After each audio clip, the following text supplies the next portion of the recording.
When I was a teenager, I remember walking past a high-end jeweler in my local shopping mall and stopping cold. In the window was a Rado watch. Blue enameled, sleek, impossibly cool. After all, this was the 1980s. It cost about $1,000, which at the time felt like an unimaginable amount of money. I remember thinking, someday, when I've made it. What's interesting, looking back, is that the watch itself wasn't doing anything special. It told time. A much cheaper watch would have done that just as well. But this one meant something.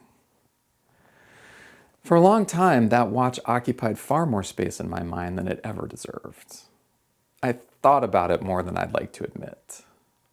It represented arrival, legitimacy, a visible marker that said, you've earned your place. At the time, I assumed that if I ever owned something like that, it would mean I'd arrived, not just financially, but personally. Fast forward a few decades, when I encounter luxury watches now, I notice something that still surprises me. I feel no pull at all. That matters because the pull used to be real. Not because there's anything wrong with luxury watches or the people who buy them, but because somewhere along the way, my relationship to what that watch represented changed.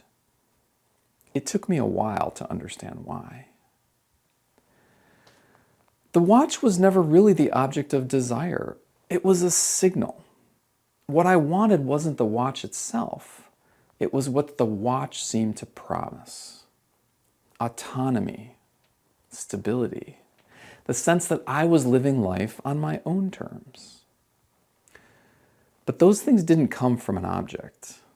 They came from years of discipline, from trade-offs, from patience, from slowly aligning how I lived with what I actually valued.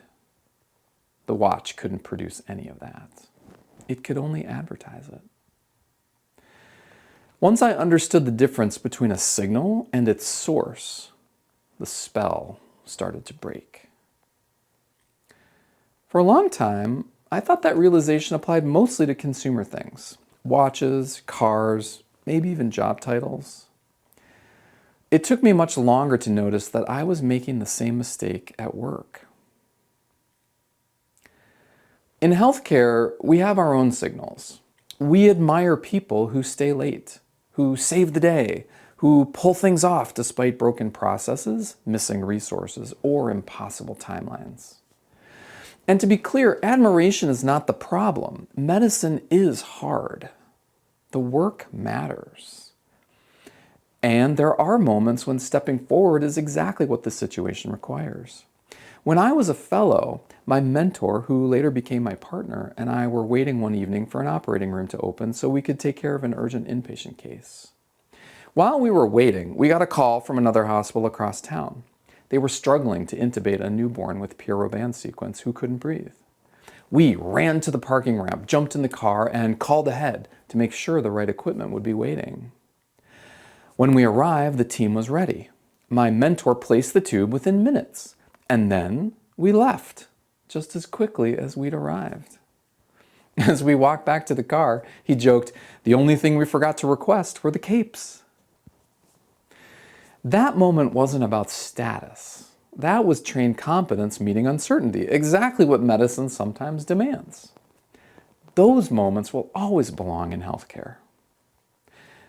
But over time, I started to notice something else. Inside healthcare organizations, we often celebrate what we call good catches. A clinician notices that an oxygen tank on a patient cart isn't MRI safe and removes it before the patient enters the scanner. Or someone realizes a critical drug isn't stocked where it should be and raises the alarm before it's actually needed. These are important moments. The harm was avoided. The vigilance mattered. And the person absolutely deserves thanks. But here's the question I've learned to ask next. What exactly are we celebrating? Are we celebrating the person or the fact that the system quietly set them up to fail? A good catch is not evidence of a strong system. It's evidence of a fragile one, temporarily stabilized by human attention. When a good catch leads to redesign, when policies change, workflows improve, or safeguards are built, that's systemic learning. But when the story ends with applause, the signal gets mistaken for the source. We feel reassured without actually becoming safer. That's when the connection finally became clear to me. Just as I once invested money, attention, and desire into a watch because it signaled arrival, organizations can invest praise, storytelling, and cultural capital into heroics because they signal excellence. But excellence doesn't come from the signal. It comes from good design, from intentional redundancy, from the willingness to question the current state, to stop saying, this is how we've always done it, and start asking whether it's still the best, safest, and most effective way to do the work. From systems that return time and judgment to clinicians instead of borrowing it from them. Heroics can't produce those things. They can only compensate for their absence.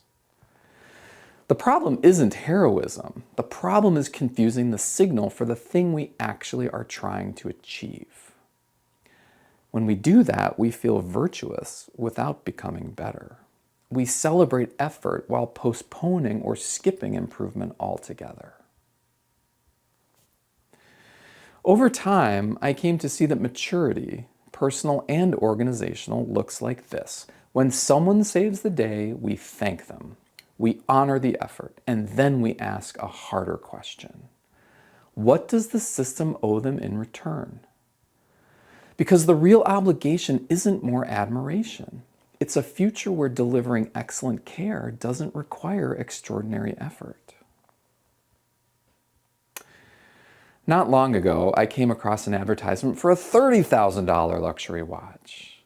And for just a moment, I wondered why anyone would pay that much for a watch. And then I realized, of course I know why. It signals distinction, even though it doesn't tell time any better than a much cheaper one. I no longer confuse the timepiece with what it's meant to represent. Letting that watch slip away didn't give me more hours in the day, but it did give me clarity about where time actually comes from and where it's worth investing. And in healthcare, investing in systems that deliver better care with fewer steps, fewer heroics, and less depletion. Well, that may be the real luxury after all.